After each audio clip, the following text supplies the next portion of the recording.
It's your boy Kofi Baisie Jnr. right here again. It's another episode of the Total Boxing Show. Today I'm so excited because a lot of things are happening in the world of boxing. And in Ghana, boxing has started. And guess what? Not too long ago, I was watching what's happening in Ghana, and the amateur guys are back in action, the Black Bombers. I mean, it's exciting from the juvenile to the amateur guys and the guys who are also getting ready to go compete in France for the Olympic 2020 qualifiers. Guys, I'm so excited. Boxing is returning gradually to Ghana, and in Nigeria, it's the same way. Yesterday, the coaches and then the boxers, as well as the officials that were able to perform or to fight over this weekend, were also going through the corona test, and most of them have tested negative, and so they are ready to deliver and to jump into the ring. So guys, a lot of things happening in Africa boxing, and from there we'll jump straight to what is happening in the world of boxing. I'm talking of the aftermath after Terence Crawford's victory against Kell Brooks. We heard some comments coming in from Bob Arums. I'm making a lot of people raise their eyebrow against whether Bob Arums even wants to promote Terence Crawford at all and all that. And also in the UK, the Ghanaian fighter is back again, and hopefully maybe this time we'll be able to get his first victory in the UK. Who am I talking about? I'm talking about Richard Lartey, and we'll be facing Wadley on a matchroom event. So guys, without much ado, let me invite the guys that I've been always doing this show with, and they've been waiting for a very long time. I mean, I always say thank you to them, but man, today they've been super amazing. They've been waiting the entire time just to come on and share their opinion on what is happening in the world of boxing. So guys, without much ado, I bring on Amedoda and I also bring on Sowah. Hello guys, welcome to Kboxtv. Thank you. Thank you very much, Kofi. Yeah, so I mean, boxing has returned to the motherland, and today there was a press conference. Ace Power Promotions and then Box Office Promotions have teamed up, and they are coming to do their first ever show post COVID-19. Of course, we are living with COVID-19, but they are the first people who are returning and writing their name in history as the first promoters to collaborate to make sure that Ghana has a live boxing event again. Let me take it straight to you, Daniel. I mean, it has happened. We've been talking about this place, this platform for a very long time. Bring back boxing, bring back boxing, bring back boxing. Now we've said it, and now they are bringing it. How do you feel about it? Kofi, I'm very happy to hear boxing is back in Ghana, and also I feel good for the fact that two promoters are coming together to collaborate to bring out the fight. Because even with just if Ace Power is supposed to put it alone, it's going to be a big fight. If Box Office alone is also supposed to put it alone, it's going to be a big fight. So having them coming together to collaborate, I tell you, it will be a very good fight. It will be a very good fight to watch. Right, interesting. It will definitely be a very good fight, and the card is amazing. I mean, we are not having a title yet because it makes sense that all the guys have laid off, and so there's a need for them to warm up, and then from there we'll take you to what happens in December. And Amedoda, Ace Power Promotions, a new promoter who has, I think, over the years promoted like twice, or I think this will even be his first promotions under the banner. And of course, the legendary Alex Ntiamu coming in, teaming up and then making this happen. The good thing that I heard during the press conference was that the Ministry of Sport have absorbed the cost of the COVID-19 test. Is this good news or bad news? Well, Kofi, I'm very happy because boxing is back. Yeah, boxing is back in Ghana now. I'm very happy. And if the question that am I happy about ministry is taking COVID-19, whatever, I think that is, you see, it's getting to a point that they are seeing themselves, they are seeing like they are exposing themselves about so many things concerning boxing and then sports. You see, that is why they come to realize that no, then let's go this way. That is why they say that they are paying for COVID-19. What? COVID-19 this thing. You see, it's a serious a sickness that is around anyway. But the way they are treating, the way they are going about it, it's like some people are using it to their own advantage to make money out of it. That is the serious side of the whole thing. So it's good if they say they are taking whatever, then fine. That is good news for boxing. So the only thing that I would say is, as boxing is coming back, I hope and believe that the promoters and then the stakeholders are very serious with it, and they are coming back with a bang. That when they come back, boxing will be so broad. For not that you will go to arena before you watch boxing, but you can still be in your home comfortably and watch boxing, and then they will be getting something from there. That is what I'm believing they should do, and then all of us are praying for that. That hey, they should get that chance and then make it, and then boxing will become more popular than before. Amazing. I mean, you said something that has really touched my heart, and that was one of the topics also discussed at the press conference today. Now, let me jump to you, Sowah. Amedoda has said something about that we don't want to always go to the venues to watch boxing. We want to sit in the comfort of our house with some popcorn and some Coke, and watch boxing from our screens. And the good thing is that this event is going to be without fans. So Ace Power Promotions and then Box Office Sports Promotions have teamed up. They have an Ace Power Promotions TV, which is going to be on their Facebook. And of course, they've also spoken to Kboxtv that they would like to also use my platform to be able to stream this event live for people to watch. How excited about this, the fact that for once, we will be able to enjoy boxing without going to the venue. It's exciting, and with the initiative they've taken, I think what they must do now is they must make sure the fight is well promoted.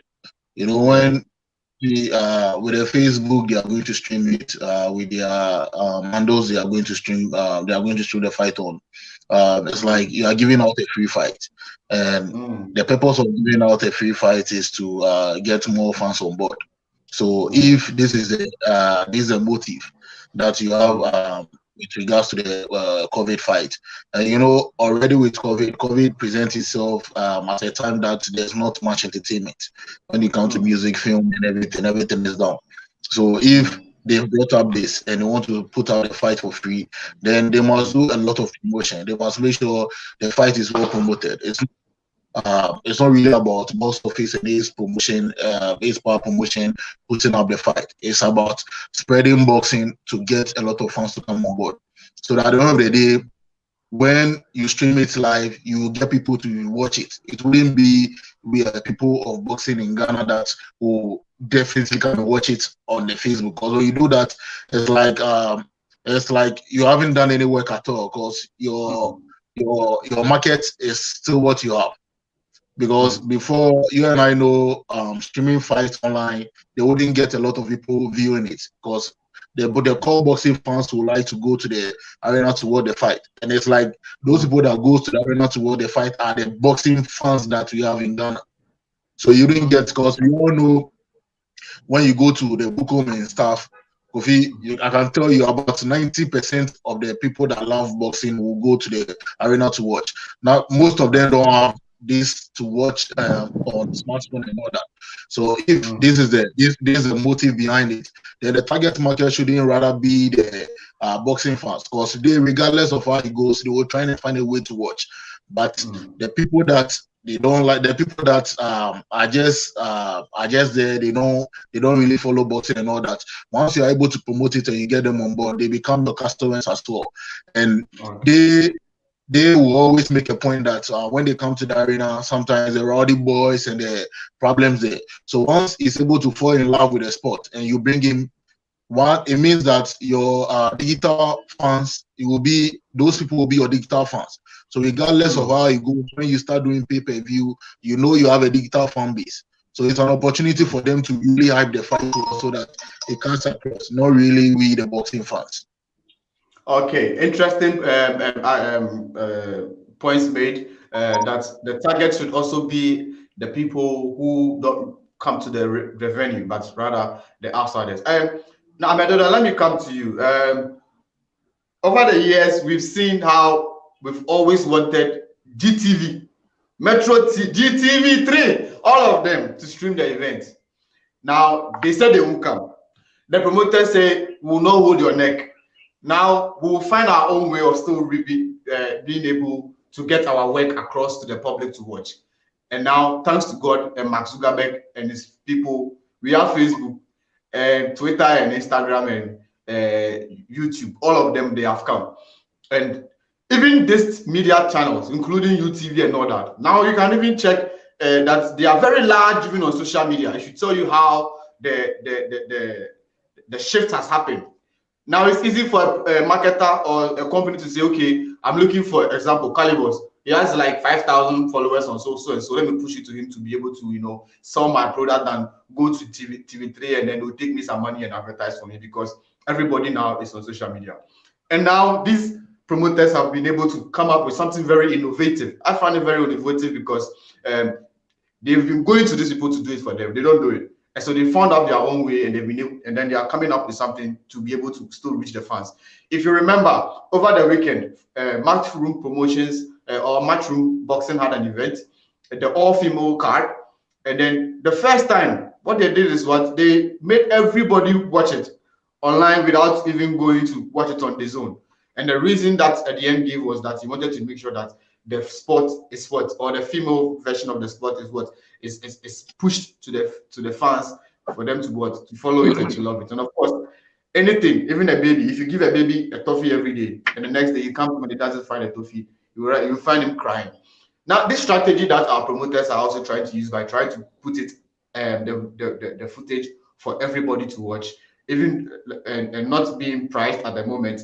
Do you think it is a good way of making creating awareness of the sport in Ghana and across the world? Kofi, I don't. If I go backwards, like to dip into some things, black man business doing is a lot of hell. You understand? That is what is causing us in all the. It's not only about the boxing.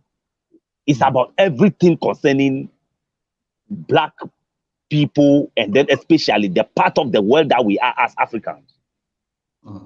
You see now, even if you talk about only TV stations alone in Greater Accra, uncountable. More than 50. They don't even. I tell you, they don't even have program.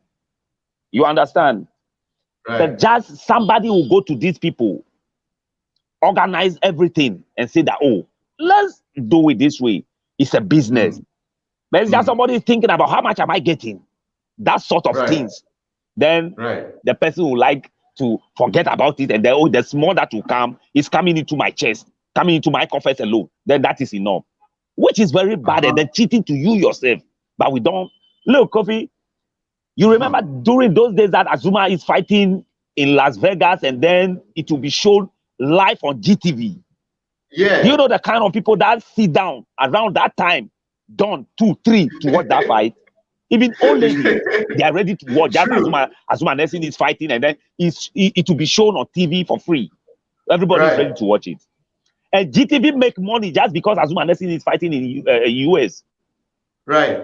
So what happened? That people cannot take advantage of that, springing up a whole lot of TV stations now. And then now that Facebook is part of it and other pages are around, why can somebody take advantage of that and say that, hey, it's boxing that I'm doing, I'm marketing boxing, making boxing become something so popular. The little that I get from it, by and by, it will grow bigger. Right. You understand the whole thing? It's just about people are not understanding the business and they are not ready to invest into it. And then maybe tomorrow they will get more from it. They're only thinking about today. Hey, what is he in today? Let me get it. And then that is all. That is where people will be thinking somebody like in, let me say, Bukum Boxing Arena. It will be very hard for you to get somebody who don't have a car to move from Tema to come and watch boxing in Bukum Boxing Arena. Because of that, the person will not have even interest in boxing self. You understand? Because if there's a nice fight for me to watch unless I move from Tema. Meanwhile, I don't have a car to take trotro about 3 or 4 times before I get to boxing arena, whereby the show will close around 1 and 2 a.m. And how am I getting back to my destination? These are the things that our people should think about, and then market boxing, and then make sure that boxing will be a thing for everybody to love. Because when you click, you will watch it. So if now they are realizing, and then they are saying that, hey, let me start in a very small way. Anybody that involved should get a little bit of something from it. And then by and by, it will grow bigger. Then that will be a very nice thing that I will appreciate whoever forced himself to do something like that. Right. I think boxing is a very nice something, and then more that they spread it on all the TV shows, more people will love it, and then more boxing will get market. Right. Yes. So if there's an idea like that, I am very happy for it. All right, good. Finally, to Ace Power Promotions and then to Box Office Promotions, this initiative that they have taken to be able to win more boxing fans, and also for the first time stream boxing live for Ghanaians to watch on their other platforms. We say a very big shout out to them, and we wish them well on it's a Sunday night actually, so 29th. It's a Sunday night. Now let's talk of the good thing also that the Bukom Boxing Arena has done for these guys. Let's talk about it. The Bukom Boxing Arena has given them the Gamashi Hall, which is the former sports hall, the small sports hall, to be used as the place where they will set up with everything to also stream the event live. To be sincere, I don't know the terms about it, whether they were charged for it and all that, but I know that during the time that we went for the stakeholders meeting, the Bukom Boxing Arena pledged that they will support them and give them the venue to be able to promote. And so, if not for anything, I feel maybe they will get it at maybe half the price or maybe quarter because of the thing that have happened. This initiative that the Bukom Boxing Arena 2 has done, I mean, so is this something that we should also commend them for doing? Yeah, Kofi, we have to commend them, and you know, I think you see what Amedoda was talking about. Yeah, right. Right now, boxing in Ghana, it's not one man's job.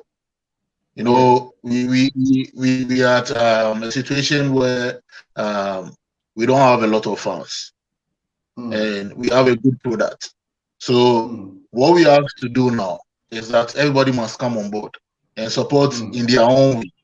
You see, like the way Kboxtv will try to update things that are happening in Ghana boxing to the world. That's an aspect of it. Now, the Bukom Arena for some time now, I think if they are serious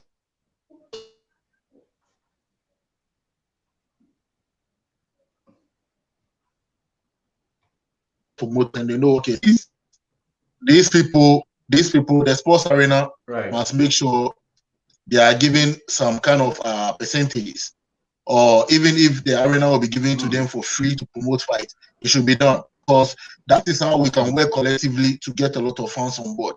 Now, the GBA, what maybe they take as some percentages or cash to them, they must stop all these things. Because right now, we need fans. And once we are able to work together and get a lot of fans, Kofi, I tell you, the money that they want to enjoy, they will get the money. We can sit here, and I can tell you, people will be making fights that they will be making profit about 1 million Ghana cedis. Kofi, it's possible, because we have about 30 million population. Our population is 30 million. If not for everything, and we have just 2 million of that 30 million, that are boxing fans. They love boxing fans. And Kofi, they are paying just 2 cedis to watch a fight. Kofi, that's about 2 million Ghana cedis. That's true. And when these monies come, the GBA used to take 20,000 Ghana cedis, 30,000, and they won't take any more. They only take 30,000. Now they'll be talking about hundreds, 100,000, 200,000, and this is the only way Ghana boxing can move forward. And if they should sit down and they will say, okay, we want to focus on this agenda. The media houses, like they're empowering people like the Kboxtv, they're empowering people like most of the people that have been supporting, like the other pages that have been putting content about Ghana boxing, and they are empowering them. Just the media, Promoters are getting a lot of benefits to encourage them to do a lot of fight. But I tell you, within 5 years, what happened in GFE? That's Kofi at the point they were making crazy money. We'll be making more. What happened in GFE? all like football that sometimes there are a lot of disappointment. Boxing, if you go and they beat you, you know Ghanaians love to see people feel. Right, so if you go and they beat you, that how can you to watch you lose a fight? Right. I think this is what we must really focus on. Right, interesting. I like the way you put it. People really want to see the downfall of people. For instance, when Banku was winning, they liked him though, but people came to pay to watch Banku because they wanted him to lose against Baptiste Samuel. Exactly. So what you're saying is really true. I mean, I know that. Is there anything you want to add to it? Oh yeah, boxing arena need to be commended for what they did anyway, but we hope they continue to do it and then make the boxing popular and the arena too very popular for boxing. They should stop that. First of all, let us all agree that it is not easy to put up the facility. The facility at first, you thought it was a national thing. We saw presidents going to tear it up and all that. Apparently, it is not like that too.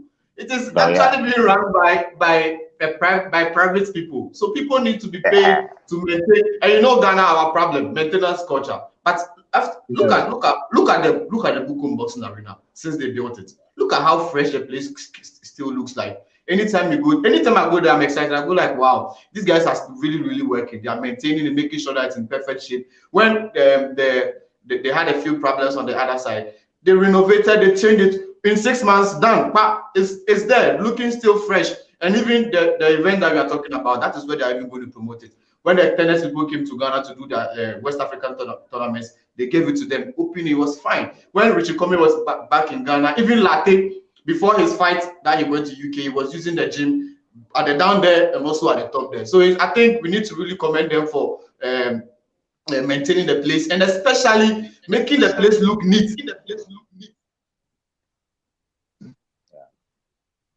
So I mean, I'm very excited the way they are. I'm getting some feedback. Is it me or all of us? All right. So Cudjoe, the Bukom Boxing Arena and the promoters, they've been able to first of all come up with a product for all of us to enjoy, which we are here very excited about. What are you expecting on fight night? Yeah, I'm expecting very huge entertainment and crowd. Okay, I'm expecting a very huge crowd and then good entertainment because boxing is off for Ghana for a very long time. The crowd will not be there. Yes, or you're talking about crowd online. Thing. Yeah, that's another thing. Yeah. Because boxing is off for Ghana for a very long time now, okay? And the boxers are very eager to fight, okay? Right. I know anywhere that they will stage boxing now. In fact, a whole lot of people who love to watch it.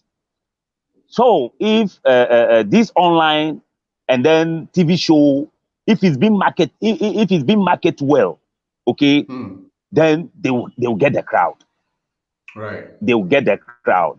And then the bill, I'm hearing the bill is a very good bill. I have the card here, very exciting. I want to talk about it, but let's just talk about it and then we'll go into it. Yeah. So I'm expecting that, in fact, something huge will happen and then this will be a stepping stone for all the things that they put together, including the Bukom Boxing Arena and then the stakeholders, what they put together. In fact, they will appreciate at the end of it all. They will appreciate it. It's something that they've done, so they've worked so hard for. And of course, the back and forth alone is not something pleasant for. It hasn't been pleasant for them, especially talking to Alex Ntiamu Abuache and then Kofi Kofi of Infinity. I mean, all those guys, when boxing wasn't happening, I mean, anytime you talk to them, they go like, we want to promote, but it's not happening. I mean, I'm so excited. I'm very excited that finally they'll be able to get their work out there. Now, David, you went off a little bit. I wanted to ask you that we've talked about the promoters, we've talked about the facility owners, and the fact that the fight will be streamed on live. Now, let's come to the boxers. So me and Amedoda were talking about the boxers. Now, on fight night, what is your expectations on the performance that you want to see on 29th November? Kofi, we have to see good performance from the boxers, because it's been very long, and if after this long time they come and the performance is nothing to write home about, in a way it becomes a waste of money from the promoters side, because for the promoters to do their job, everything depends on the fighter. Because I'm trying to tell you, are you a good product? What are you able to do as a product? So everything depends on them. What they do on the ring will make it easy for even people like you to even feel like, okay, I want to stream this fight again, because the excitement and everything comes from them. The promoters and the facilities are just some icing on the cake. So we have to see a good fight. We have to see techniques. We have to see them using their jabs. Like, we have to see something that you sit down and you go like, okay, because this guy fought this way, this how this guy was able to use this style to beat him. These are the kind of things we want to see. Sometimes it's not necessarily about knockout, because some people that are not even boxing fans, when they see a fighter, they see how maybe a fighter is able to switch, a fighter is supposed to use his footwork, his jab, even not with a power punch. Like, it brings an interest. It seems that, okay, this is a smart fighter.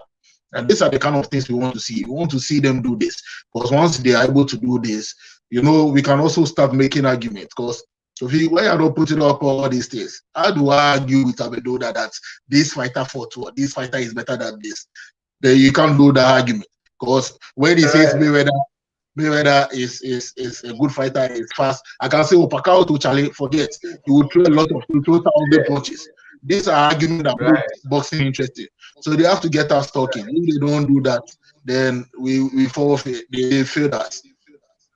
All right. I mean, you've raised a very interesting point, because boxing is about giving the fans something to talk about. Win or lose, there's still something to talk about. Maybe there's some style. Maybe the way the referee or the official on the night, went about officiating the fight. Maybe some call, maybe something. Maybe somebody lost that everybody felt like he won. For instance, over the weekend, there was a fight that they ruled as a no contest, and everybody was like, we are all watching. We saw that the guy was punched. Yet, you guys are saying that it's a no contest. You understand? All these things are talking points. You don't forget, it's always on your mind. When you see Melone passing through your window, you go like, this is the guy that was fighting that he won the fight, but they didn't give it to him.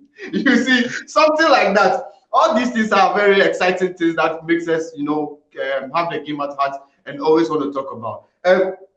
Talking about talking points, what are the talking points that these people in Ghana, or these fighters that are on the bill? Let me just get their names out so that we get to know the people that are fighting. We have Alfred Lamptey on the bill. He's fighting Edward Kambasi. We have Daniel Adoko versus Sani Idana Kublai. We have Oludobeto and then Billy Kwe. Prince Okonate will be fighting Prince Tete. John Dugu will be fighting Ahmed Abdullah. And then we have Yakubu Alidu will be facing Ishmael Jan. Emmanuel Beidu, who is a new signing and a debutant, will be fighting Daniel Kote. We have Isaac Ahi versus Kofi Ansar Raymond. And then the last one will be Amadou Seidu versus Michael Dekadi Nelson. Now, these are the guys. Looking at the boys, for instance, Alfred Lamptey, Oludobeto, Prince Okonate, John Dugu, Ishmael Jan, Billy Quay, and all these guys, including Daniel Aduku, all these guys on the bill. Do you think we'll have some talking points after the fight with these guys on the bill? Kofi, you see, boxing in Ghana, I'm feeling very sad that they are not promoting boxing in Ghana very well for people to know what is going on. Look, these boxers, they have supporters. I'm telling you, they have supporters, and even their supporters bet. Okay, they go bet things before the fight. Even not, they even compose songs and things like that. Jama group, everything. It's very, very exciting. I'm telling you, if you don't go to these shows and things like that, you will not know. And in their areas, okay, it's even become something between the supporters rather than the boxers themselves. So all of them, they have supporters. And then they have a very huge backing. So in fact, it's so exciting. Anytime that these guys climb the ring or they are ready to fight, it's very, very exciting. So you might, sometimes the names might be so this, but when they get into the ring or they get to the arena and then they started, you will see that talented boxers are in, and then they are displaying boxing, and you will love it. And you see, you will love it. These guys, they are not joking. All these guys that you mentioned their name, you will not see a joker among them. They are all very good, and then they have a very good backing, and then they have everything to display boxing for you to be excited about. Okay. You see, so the talking point is there already. The talking point is already there, unless the fight is not happening. If they fix the fight alone, you will get to see it. Interesting. The talking point is there, guys. Make sure you tune in on 29th November on Kboxtv to be able to watch this fight live. And tell us the talking points when we come back here on Monday night after the fight. Then tell us what you saw and everything. So I think because the fight is on 29th, we have about 2 weeks, or let's say a week before the time. So we'll definitely next week we'll come here, we'll digest the opponents. I'll be able to get their pictures and then display them for the fans to see, and then we'll talk about them properly. Now let's jump to what was happening before we all came live. I mean, boxing has returned, and we've seen the Black Bombers or some of the fighters of the Black Bombers with the juvenile boxers and the amateur boxers, compete at the Bukom. They were fighting at the Bukom. And I was very impressed. And to get in there to go watch the fight, you had to come with a face mask. I mean, I was like, yeah, this is how it is. This is how it should be. Fans were allowed to go watch, but you had to come with a face mask. A few individuals are streaming the fight. I think Godfred. I also watch it on Samuel Lartey's trainers Facebook, and also Coach Ufure Asari. All these guys were streaming. And then Solomon Otu, they were streaming it live on their platform, and I was able to watch a few of it. And the guys are in shape. I didn't even for a second think that these guys went on COVID-19 break. They were fighting like, we were fighting like 2 weeks ago. I mean, the performance and the energy was there. I mean, so I'm sure you also saw a few of the clips before we jumped on there. The performance of the boys, were you surprised at how they were fighting? I was surprised. But then the year should tell you how angry these boys are, and how the sport itself, especially from Ghana, is not helping to showcase what they have. Because these are people that are not even giving that care and support they need. So if from COVID time, which is let's say a year, and they come and they are putting up this thing, I should tell you these boys, they really love boxing. They love what they are doing. Because even when there's no support in COVID time, they are still being in shape and condition they are to fight this way. Kofi, I tell you, because I was watching through the comment section, and you can see the kind of comment people are making. So they should tell you if these people, for instance, GTV or Metro TV is showing their training, is showing their sparring, like what they do in the gyms and the ring. Kofi, I tell you, they will get a lot of fans that some people that are not even boxing people, but you see, the more you see these people training, then you start falling in love with the sport. It might just take just one boxer's training for you to fall in love with the sport. So the media should support, because the boys have shown that regardless of anything, they are ready. So they are good products. So the media must help to support these boys. It is very true. The media must really come on to support these guys, because the fights that we saw, I was like, wow, it doesn't even look like these guys went on break. You understand? And the most exciting thing is that, I mean, it was even tough for even some of the judges to even make a decision, because there were some decisions that were the fans were like, hey! You know, so it tells you that the guys are being very competitive, and man, I was so excited. Now, Amedoda, let me come to you. These guys are preparing for the qualifiers in France. They'll be going to fight in France to qualify for the Olympics 2021. They were scheduled to go earlier this year before the COVID-19 came in. And according to the Ghana Boxing Federation president, I was having a conversation with him, and he said that they'll be going to they'll be going to France in May to compete. So they've camped some of them, and then they are going through preparations. And the fight that we were watching before we jumped on here are some of the tournaments that they are putting down or putting on locally for them to, you know, prepare them as part of preparations before they go to France to go fight and qualify for Olympic slots to Tokyo 2021. This plan and this mindset that the Ghana Boxing Federation has put in place for these guys, I mean, do you think is the best for them, and what, or do you want them to do more than what they're doing? The Ghana Boxing, and then whatever federation, and then the amateur team, they are jokers. Yeah, they are jokers. Okay. Kofi, do you know why I'm saying this? Listen. First of all, you are saying that what you see the boxers doing are marvelous something. You don't even believe that they are on COVID break or whatever. You understand? Right. You and I, this team, we've been talking about boxing here every day, that why boxing is delayed so long to come back and things like that. These are the reasons why you and I are complaining like that. Because these guys that are boxing, these boxers are training every blessed day. Okay? They are training every blessed day.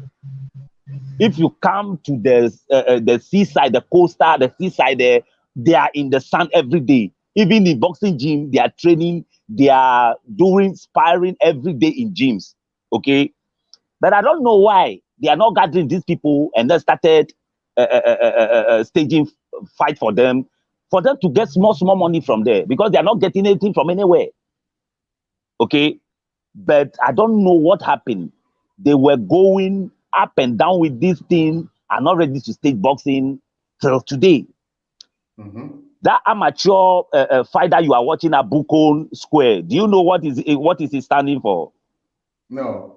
They say this thing is standing for the death of JJ Rollins. They are using this fight to honor JJ Rollins. So let me tell you, Kofi, like JJ Rollins is not die, you will not see that boxing match today. I'm telling you the fact. That is the fact I'm telling you. So if I'm telling you that these people, they are jokers, understand me from this angle. If it's not because of the death of JJ Rollins on the 12th, okay, he died on the 12th, and then I don't know how come they organize themselves and then manage this thing for these boys. That means they're not thinking about these boys already. Okay, they're not thinking about these boys. Oh yeah, they're not thinking about this boy.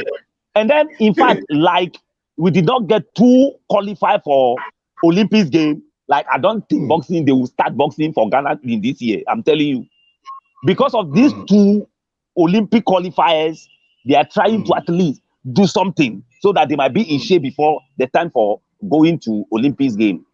That is all. They don't plan anything. JJ is died. Who stage what? And where is the plan coming from? Because JJ is died, and then some of them gathered, and then what care are they taking of this boy during the COVID time and until now? What are the organizations? What are they organizing that no journalist is hearing about it? Till JJ died, they say, hey, you people should come to camp. We are going to fight. So like JJ is not die, no fight. Yeah, that is it. So they need to do more. They need to do more. That is all. Yeah. I agree. And another is saying that you guys need to do more. Don't wait for JJ to die before you come and promote. Give them fight. Give them fight. Let them compete. Yeah. Don't wait for somebody to die. Or somebody said JJ is coming to die. I don't know. but on a more serious note, I mean, you really made a very interesting point there, and I feel like we really need to take a look at again. So, I mean, the authorities who are in charge of the amateur boxing, it would be great if you guys can pay an extra eyes and extra, because, like I said, the performance they're giving us is exciting, and we watch these guys every time, even on Facebook and then other places, and we see them individually. They are really doing some individual work and trying to stay in shape for them to be able to return. And a tournament like they just put up, it's just an exhibition for them to know that, yes, the guys are not lazing around, but they're really putting in their best, even though there are no more tournaments, many tournaments for them to attend. And we also plead with the authorities that even these two guys that have qualified, there are some 1-2 shows be going on around the world. If they can't, they should let them go and then go and compete and keep them in shape. Because if you take a Ghanaian boxer to Serbia to go and fight, and he goes to the Olympic Games and he goes meets another Serbian fighter, he would know that he's putting his body against a Serbian fighter. So he knows the kind of quantities or exposure that his body has been able to, been exposed to. So he knows that even if you face someone like that, he'll be still confident. And all. We're going too many times with, okay, we are hoping. It's high time that we really put them out there against fighters outside Ghana.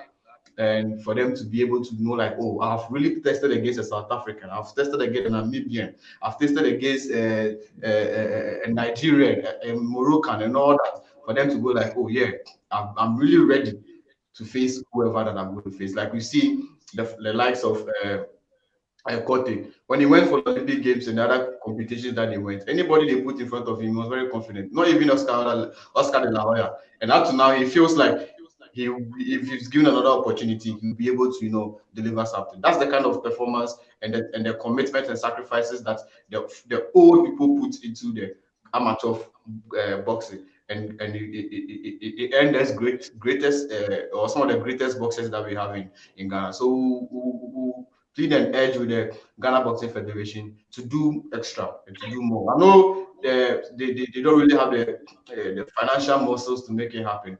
And so I'm really praying that the sponsors and the few people they've been able to recruit will be able to come on board and then help them achieve this goal that we really want them to achieve. Now, I think if we want to talk about Ghana, we'll be stuck in Ghana. But there's something in Ghana that we also need to talk about, which is the fact that Richard Lartey is chasing for his first victory in the UK. He went to fight Daniel Dubois. He lost by a round 3 knockout. He went to fight Daniel Gorman.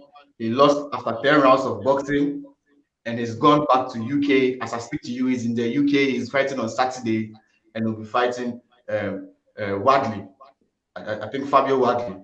And the UK fans and the Sky Sports and the people who are not getting enough of him, they are saying that no Lartey, no party. No Lartey, no party. It is getting exciting. The way he's promoting the fight for them, if you go and watch what is happening on the Matchroom Boxing comments, they go like, this guy, even though he's a journeyman, he's like interested. Now, Sowah, let me come to you. Is it interesting for you to be even called a journeyman? That's the first question I wanted to ask you. Kofi, I would say it's interesting, but when I want to put it on live, in life, we don't always get people that are always winners. We have people that will go through trials and they always try to make themselves relevant. And those people are important to build up people that God have laid their hands on them. So is it with people like Lartey? It's you know, if it is a Jenny, but it's good because you know Dubois is going to be one of the big.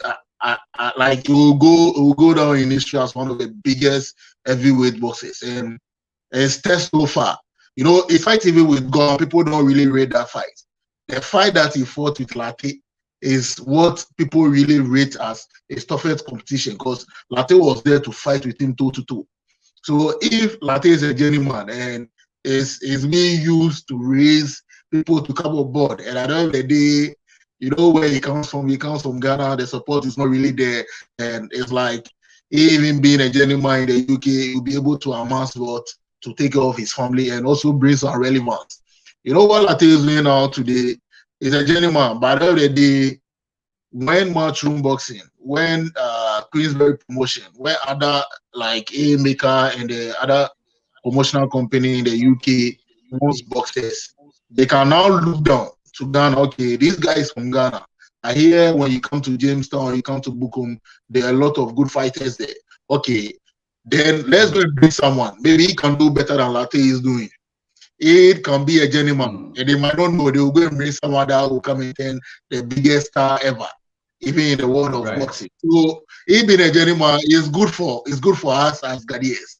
It's good. Okay. So I think you made a very interesting analysis there. You mean in the wrong we could find a good. So I think you made your point. So it's your opinion. Listen, let me get it from your Amedoda. Lartey has left us again and is now in the UK and he's chasing his win. He said this one is going for a win. And don't forget, he's always thanked Frank Warren for taking him out of the gutters, and now he's a UK guy. He's more in the UK, fighting more in the UK. You know,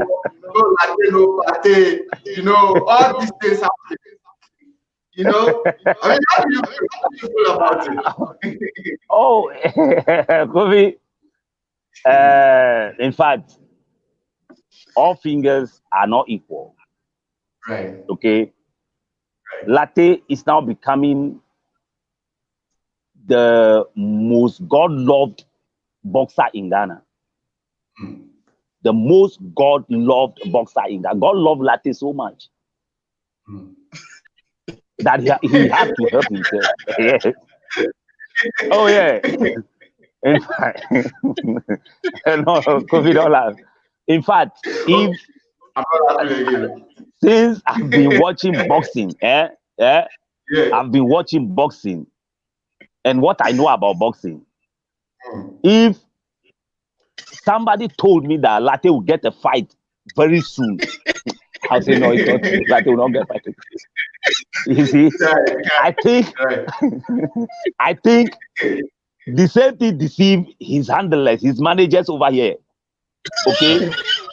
That is why they dump him. No, they didn't see anything good in him again. That is why they dump him already. But I don't know. God loved Lartey so much that Lartey is getting fight that nobody can understand. So what I would say is now Lartey is having the Ghana flag in Great Britain. Okay, he is the standing stake of Ghana in Great Britain. So he should at least try, at least win one match, okay, to sell Ghana well. Oh yeah, he should at least try and win one match. Why are you at least? Oh no, so far he disgraced Ghana. That's the open fight. So far, Lartey disgraced Ghana. Okay. Oh yeah, so far he disgraced Ghana. But I don't know what Frank Warren, who has been promoting boxing for so long, I don't know what he saw in Lartey, and then he's giving Lartey fight left and right. So I'm begging Lartey should be serious one beat, and then at least forget about whatever, and then win one fight. That is all I can say. Wait. Are you saying he's not serious? Because the performance he's putting in there is his best too. Do you like what he's doing there? Do you like it? You yourself, do you like it? It is not like do I like it. I think you're saying no, the guy's not doing anything. Oh no. On a serious note, Lartey is a good fighter, and you see what he did with Dubois. If he had repeated it with Gorman, I tell you, you see, Frank Warren told him something. It is true. He told him if he's able to beat Fabio, it is money. True. He told him, he mentioned it to him. He said if he's able to beat Fabio, it will open doors for him to make money and to get a big fight that he can even think of. And you know, Frank. Look at how he got the fight at Matchroom. You know, Matchroom and Queensberry promotion, they don't click. They don't click at all. On a normal day, he was not even supposed to fight at that Matchroom boxing. So you see, if Amedoda too is saying that God has blessed this guy, it's true, God has blessed him. It's true. Matchroom boxing. Like it's everything now. We have a lot of people that want to fight at a Matchroom boxing and they are not getting the opportunity. And see where they came to pick him from Queensberry promotion. Right. And what Frank Warren told him, you see, Kofi from Lartey, when I go to bed, all my prayer is to just win this fight. And after that, I go back to the gym to train on a knockout. Because if you should win, if you should beat Fabio by a knockout, I tell you, he can get a fight with Dillian White. He can even get a fight with AJ. Based on how he will be able to market himself, how he will be able to talk. You see, after winning with Fabio, now he has to market himself. He has to stop this Frank Warren, Eddie and the Matchroom boxing. No, now he has to start speaking out of confidence, telling people that I can beat. He has to start calling the big name. I can beat AJ. I can beat Fury. Make noise because the UK people already love you. And once you start making those noise, they will push the promoters to give you that fight. And if you should get the fight with Tyson Fury, AJ, even with maybe Dillian White or Usyk, it can get close to $1 million. Kofi, I won't lie to you. It can get close to $1 million. That will be a life-changing this thing for him. Because after that, he will get about 2-3 more fights before he will retire. Okay, great. I mean, guys, if you don't know who we are talking about, this is the guy we're talking about. So he's in the UK at the moment. He's the one in the shorts, nice shoes. You know, in between, is on my right, sorry, on my left. So just near Amedoda, Daniel Sowah's face, his version is there. You know, very nice. So it's a handsome man. Look at the body. Very, very ready to deliver. Of course, like Amedoda said, in fact, he has been the most active fighter in Ghana. 2020. If nobody saw top in 2020, your man is sit up. He sit up for it. 2020, nobody sit up as him. It is not funny because for him, he's seen top, the top promoter, all the top promoters in UK. He's working with them now. You understand? So if there's any advice that Amedoda wants to give him against Fabio in this one, because Fabio himself has been laughing at him. Fabio made a comment under this post, this very picture I posted. He came there laughing and he was writing no laughing, no party. You know, and there was big emojis and then laughing. You know, something like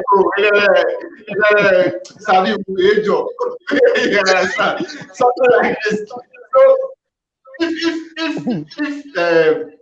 he watched the comment and he watched this video and everything, what is that one thing that you would tell him that maybe he should take that will be able to change his life on the Matchroom or on this fight? Amedoda. Yeah. The question again. If there's one thing that you would tell him to take, one thing you'd want him to take into the ring on Saturday night, what should be that one particular thing that you'd want him to take into the fight against Fabio Wadley? In fact, this Wadley guy, I don't know him. Okay. But the only thing I would say is Lartey should go into the ring with free mind. Okay. Free boxing. Okay, free boxing, free calculation of boxing, and then he will be able to win the fight. Okay, because he's working with the promoters that he's working with now. He's working with them for some time now, and they know the kind of fight they can give to him to be a tough fight. Okay, they gave him to boys first, and then they saw that no, he tried, and then they come down to Gorman, which he's supposed to put up a very good fight, and then that is even the biggest advantage for Lartey to win that fight. Okay, because if you look at structure-wise, everything, Lartey is far ahead of Gorman, but he put up very miserable performance and then lost that fight miserably. Okay, fine. Now they gave him another person again, which we believe Gorman might be ahead of this Wadley guy. So if Lartey is not able to win this fight, then he's not doing himself any good. But Kofi, one thing that I'm not happy with is Lartey's managers in Ghana here, because Lartey will leave. The problem he has is his management. There are two faces to it, right? So if you say we are going to talk about it, we might talk for one person and then not get to know, because recently I sent some few inquiries to the promoters, including even Matchroom Boxing, because this is something I'm not supposed to say, but just for you to know, him securing this fight, there were a lot of things behind the scene, and that is why we all what we heard was like it was in the UK. You understand? It is not just with the promoters or his managers, but some things that with also with the local GBA, and then the way the fight was made, the people that came in and all that. All right. So as for this, that's why I just wanted to talk about the fight. Of course, I've seen some of the comments that were coming online. That's what prompted me to send the emails to make more inquiries. But after finding out what it was, I'm like, you know what? Let's just end it there, because if you say you're going to go into it, and it means we have to start. Or some of us will have to come out, and maybe the guy that we love so much, we are talking about him right now, maybe it will not be the case anymore.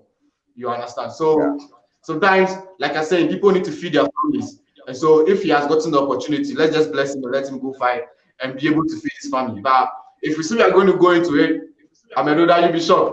You'll be shocked. Yeah, I know that so many things are attaching to Lartey and his managers.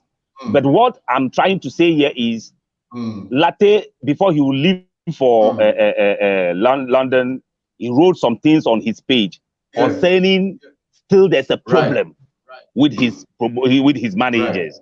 And what I'm seeing is, if Lartey lose this fight, Lartey will base it on these promoters that they are the cause. They are giving him a lot of sleepless nights. That is why he didn't win the fight. No, exactly. That is what Lartey will do. But Lartey himself is not doing himself any good, because he's not training. He's not forcing to do anything. But he's rather they're thinking about the money, and then the problem with his promoters, with his managers. So Lartey, what I want to say is, Lartey is old already. He's over 30 years, okay? And about 4-5 years time. You are doing a miscalculation. Lartey is 28 years. Don't give him age you don't know. Please, please, I beg you. He's 28 years. Okay, he's 28 years. Okay, let's assume he's 28 years. Okay, let's say he's 28 years. Okay, let's say he's 28 years. Okay, he's boxing now, and then boxing, a whole lot of things come out of boxing. So I will beg his managers to overlook some things and leave Lartey to do whatever that he wants to do. The money that are involved into this thing, they should sit down and then iron some things out and then forget about Lartey, because Lartey is not a serious person on himself already. Okay, he's not a serious person. He's not a serious boxer on his own already. So if these managers are still disturbing him, want to get everything details, in fact, they are still worrying this guy. They should leave him. So maybe sometime he might concentrate. But if he lose this fight now, started calling his name, all of us will call their name. We will call their name. We will call their name. Now, one last thing we should talk about before we leave the Lartey issue is that let's talk a little bit about Fabio. So Fabio is the current English or the BBFC English heavyweight champion. He won it after in 8 fights. So on his 8th fight, he became the British champion. And he's 25 years old. All the 8 fights that he's fought, he's won all the 8 fights by knockout. So 100% knockout record. It's not easy. And the people I'm seeing here that he has fought, that he has knocked them out. Let me just mention one before you. The guy he fought for the title, the British title, he had 17 wins and 1 lose.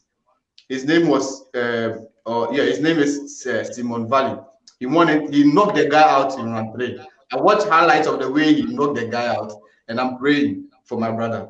And the other guys that he has fought, even Scott Stewart isn't even an easy boxer. And Steve Stewart is in his record. He fought against Steve Stewart, and then he knocked Steve Stewart out in round 1. Right? Now I've given you some few names. He also fought against Dennis Lewandowski. Lewandowski went into the fight winning 30 fights and then losing 3. He knocked him out in round 3 of a scheduled 8 fights. So, what you also don't know is that some of these fighters in UK are being managed by other fighters. So Fabio Wadley is being managed by Dylan White, and that is why it's very easy for him to get him on the matchroom promotions. Like Anthony Joshua has about 4 or 5 Nigerian fighters that he's managing on his own, and because he works with Frank at the end, it's easy for them to get them on the fight. So, and just like even is on AJ. Yeah, right. Joshua Wachi, exactly. And this guy, what is his name? Chisora. Chisora. Even though Chisora is fighting on matchroom, he's being managed by David Hay.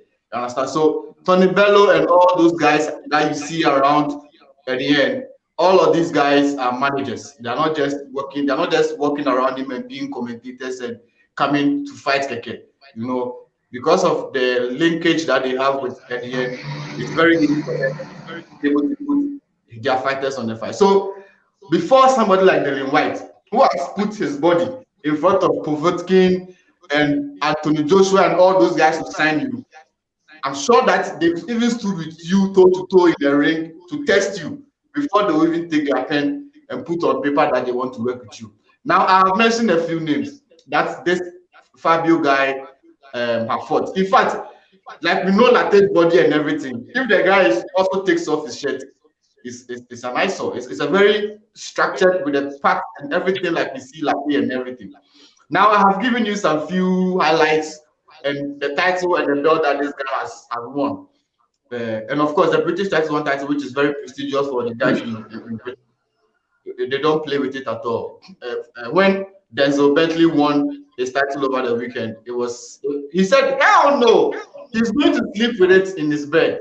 It tells you how prestigious that they take it, even though he has not won a world title or he's not won a WBO or Commonwealth. It just lets you know how serious they take this belt. So our guy has fought 15.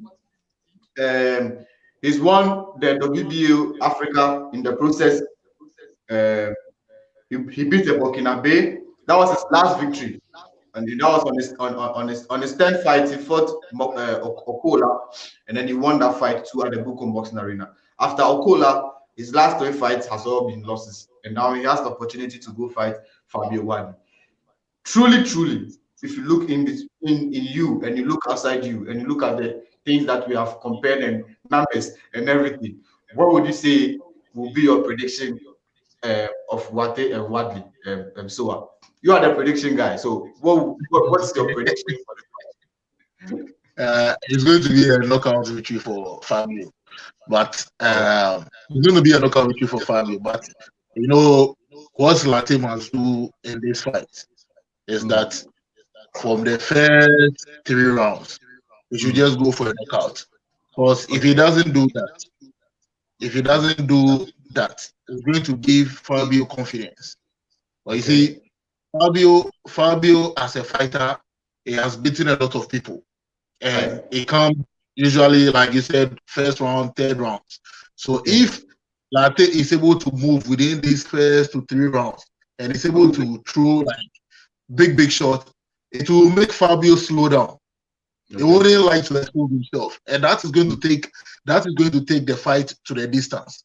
And if you should take to the distance, although Lartey will still be knocked out, it will write something good for him. Like the UK fans will say, okay, he came in and he did what he did, just like he fought Daniel Dubois.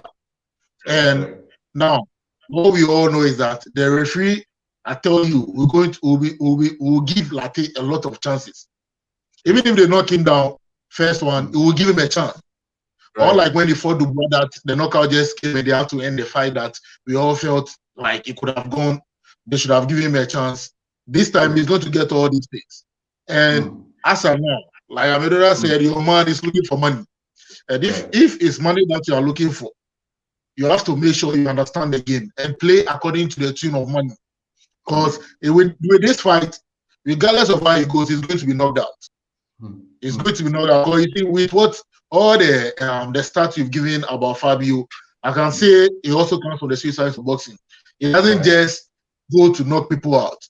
He will read the fight. Right. So if Lartey should rush him in the first 3 rounds, he will take his time to make sure that, okay, then let me take him to the 6th or 7th round to knock him out. And that will give Lartey some chance for people to say, oh, he took him to the 7th round. It was a good fight. But if he doesn't do that, and you go and they knock you out within 1 to 3 rounds, that means he's not going to get any fight from Frank Warren or the end again. And that is a business aspect. So this is what Lartey must work on. He must put some fear in the guy within the first 3 rounds, so that the guy will give him the respect to knock him out later. Because if he doesn't do that, Kofi, I tell you, within 1 to 3, he will be knocked out. Okay, all right, great. Now let's look at the performance that he put up against Gorman, right?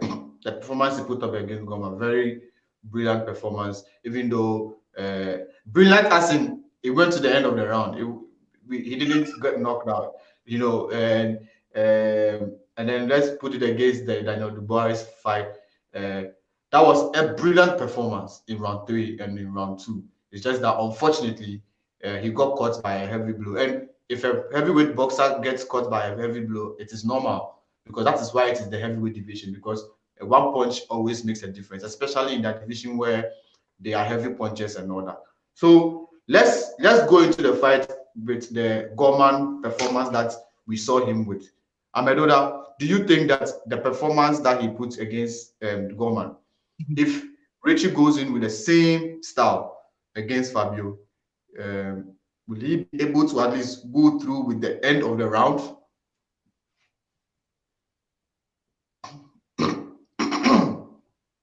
Lartey put himself in a very tight corner. Okay. Lartey put himself in a very tight corner. Why? You already said that this guy came and then was mocking Lartey already. Is that not so? Yeah, right. You know why he was mocking him? It's because of the performance that he put up against Gorman. That is why he was mocking him. Okay. Yes. Okay. In that fight, look, Lartey registered himself in Britain when he fight the fight again. Even though he was not in that fight, he did something that people was like, he fight. They saw something that, no, this guy tried. But when they gave him Gorman, which he's supposed to, Gorman was even afraid before the fight. Right. Before the bell for first round, Gorman was afraid. But this guy put up some lackadaisical performance that Gorman started looking him like, is it not this guy or he's not Lartey? You see? So this is the reason why Wadley is mocking him. Right. Because they saw all that he did from round 1 to round 10 against Gorman. Even some of the judges say he didn't even win 1 round. Some of the judges say he didn't even win 1 round. So what did he do in the ring against Gorman? Look, Lartey have a structure that is even covering Gorman, okay? He's taller than Gorman, very built than Gorman, everything. Have longer reach than Gorman. But this Wadley guy is almost tall like Lartey, and then having the reach like Lartey. So what Lartey is going to capitalize on now? You understand? what is he going to use against Wadley now? Because he got all the chances against Goma. He didn't do anything. So he put himself in a tight corner now. My only thing is I'm praying for Lartey. I'm only praying for him that maybe this performance might be better than what he did against Gorman, which will still give him another fight again after this fight. But the knockout, he will get knockout. Yeah, he will get knockout. Do you know why Gorman didn't knock out Lartey? Lartey is a very big. Lartey is a very big and strong guy, naturally. But boxing knowledge and then boxing skill, he's down. Okay, so you cannot easily knock Lartey down. You can't easily knock Lartey, but because he is a fear, that is why he cannot deliver according to his body structure. Okay. You understand? So if he's able to put up a very good show, maybe he will go a bit distance and then before he get knocked out. Okay, interesting. Before we go to our next topic, for the benefit of our fans watching and then the support that we are also throwing behind our guy, let us watch this short video. This is Richard Lartey, your favorite boxer that you've been supporting since a year ago, and he's back with a different lifestyle, with a different face look, on a matchroom promotion. And this time we say no Lartey, no party. You know, Party has been doing it in the Premiership. The same applies to Lartey, coming to do it in the matchroom promotion, which is coming on live on matchroom promotion on 21st of November. And come, sit behind your television and watch no Lartey, no party.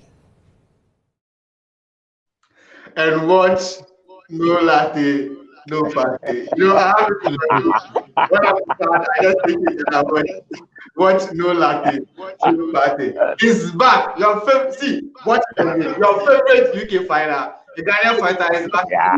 Start again. You watch it. This is Richard Lartey, your favorite boxer that you've been supporting since a year ago, and he's back with a different lifestyle, with a different face look, on a matchroom promotion. And this time we say no Lartey, no party. You know, Party has been doing it in the Premiership. The same applies to Lartey, coming to do it in the matchroom promotion, which is coming on live on matchroom promotion on 21st of November. And come, sit behind your television and watch no Lartey, no party. It's coming with a different face look. Different face look, different lifestyle. Different lifestyle, different face look. Man, I tell you, I'm still behind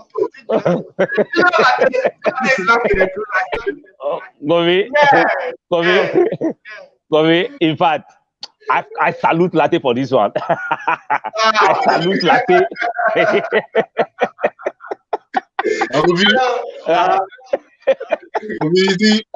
Another day, if Lartey is doing this, you see the UK fans are giving those people.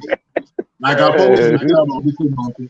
If you give Buko Banko this kind of opportunity that Lartey is getting it, you know the fans will love him and will get a lot of fight because Buko Banko really knows how to box. Right. And apart from me knowing how to box, he knows how to talk.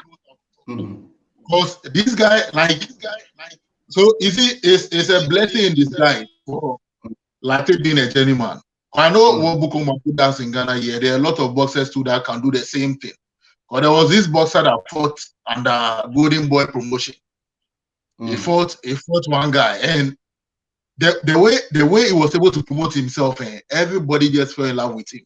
He fought on a Golden Boy promotion, and Bernard Hopkins was there, Oscar De La Hoya was there, and Oscar De La Hoya was like, he started mentioning the guy because when they got there, they thought he can't, like, he has no this thing. It was this year. He has no opportunity of beating that guy, and the promotion he was started doing for himself. I'll try and get to that video. Oscar started even saying Oscar was using his own words, the guy's words. What the guy was saying. Kofi, I tell you. So it's a blessing, these guys. If we get more ideas to go there and they can interact with the fans to win them. And tell them no Latino party, it will help us. Okay. All right, guys. I think that will be our last thing that we will talk about Ghana. And let's just jump. We have about almost 40 minutes where we can use to talk what's happening in the world of boxing. I mean, we saw the performance of Terence Crawford. Of course, we came here on Saturday after the fight and we discussed more the performance and everything. Now, fast forward up to today, we are hearing what Bob Arums is also saying, you know, about Crawford, that he should be able to market himself well, and like the way Errol Spence, this guy that beat Teofimo Lopez is doing and all that. I mean, and at the end was interviewed and he said that what Bob said, he shouldn't have said it, you know, because, and he even said it right in front of the boxer, right there. He doesn't even feel like you even want to work with the guy, you know, and all these aftermath. You know, a lot of things is happening with Crawford lately that I ask myself, why is he even working with Bob Arums? And Amedoda, I'm sure you've also read and seen and so, at least some of these things that are happening. If you were Crawford, what would you do? What would you do?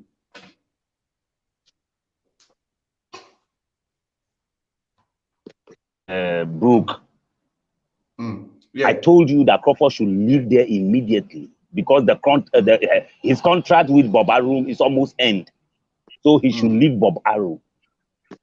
Why Bob Arums? What is wrong with this guy? Bob Arums, what is wrong with him? Why should you compare Teofimo to Crawford? What kind of misbehavior is that? No, what is Teofimo doing? What did Teofimo do so far in boxing? Who knows Teofimo anyway? Who knows Teofimo? How many? Who and who Teofimo fight? Who and who did Teofimo fight in boxing for him to be a talk of town now? What did he do in boxing so far? So in fact, Bob Arums is the downfall of Terence Crawford. I'm telling you. Bob Arums is the downfall of Terence Crawford. Terence Crawford was undisputed champion at super lightweight. Right. Yeah, undisputed. Okay, and then he faced boxers that are rated high, very, very high. They rate them very high. Okay. Before his fight against this Australian guy, what's the name? Jeff Horn. Jeff Horn. Yeah. Before that fight, he got injured. They postponed the fight. And people were saying that, no, he's afraid of Jeff Horn. But as the fight came on, look at what he did to Jeff Horn. It's the same Jeff Horn who gave Pacquiao troubles, okay? True. He gave Pacquiao trouble, but Crawford defeated him on knockout. Okay, and then he was undisputed. So if you are not able to promote this guy to make the name, you keep the guy down. You are not giving him a fight. The fight that you should give to him, you are not giving him those fights just because of your parochial interest, your money that you want. Okay, that is why you hide this guy. This guy cannot fight the people that he should fight and then make name for himself. And today, you see that the guy is going. Okay, it's time for the guy to go, and then you are making this kind of comments. What is it for? So, Terence Crawford shouldn't extend any contract with Arums. He should leave there immediately and sign contract with different firm. It will help him. Okay. At the end said that as far as is concerned, and from the video that he watched, as in the live interview that he watched of Terence Crawford and Bob Arums, where Bob Arums said that he should promote himself more. As far as Bob Arums at the end is concerned, that relationship or working relationship has ended. So do you think that is how it should go? That Terence should end it with Bob Arums? Kofi, definitely. If You see, with all these issues, we all don't like Bob Arums, but Kofi, let's face facts. You see, let's face facts. Kofi, if in your next 3 fights, I'm losing money and I'm not making money, how do I get money to come and promote you again? You see, these are the kind of questions we should ask ourselves. You see, you're a good fighter. You are doing what you can. And when we talk about boxing promoters, like boxing promotion, I want to be a promoter. But as of now, I don't have the avenues that I can put up a fight to promote that, to make that fighter to be known.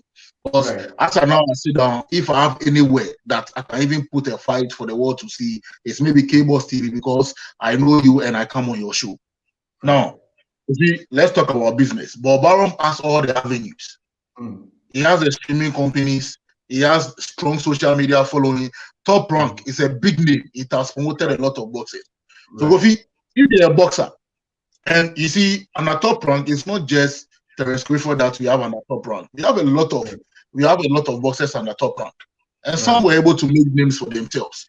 Now, Bob Arums being a businessman, he has to focus on the boxers that are bringing him money. And you see, when you look at the reason why he compared Teofimo to Crawford is that, you see, look at Teofimo, how Teofimo started. Teofimo wanted the world to see him. He wanted the world to see his skills. You see, you might have all the skills, but nobody would like to watch you. Like AJ and Andy Lewis. Andy Lewis is a very good fighter. Until he fought AJ, nobody knew he was the fastest heavyweight boxer. Nobody.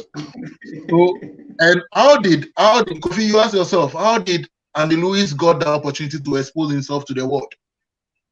Aemon didn't do that for him. He's with PBC. Aemon didn't do that for him. He has been with Aemon for a long time. He is a good boxer. Aemon is not even promoting him to that level. But he put in the extra effort. He went to Instagram. He told at the end, give me the fight. I know what I can do. I can prove myself. And when he was giving the fight, he proved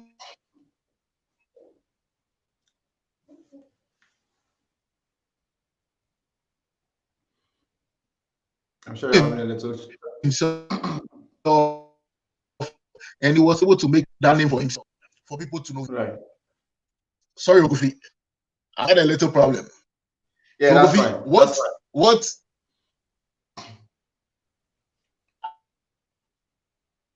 What Bob Arums said, he meant on the business aspect. Because Kofi, Terence Crawford is a good fighter.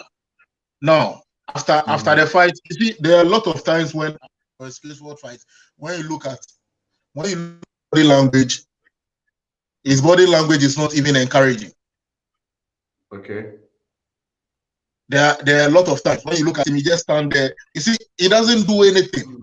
And if I'm giving you all this platform for people to see you, because I got to see Terence Crawford because of Top Rank.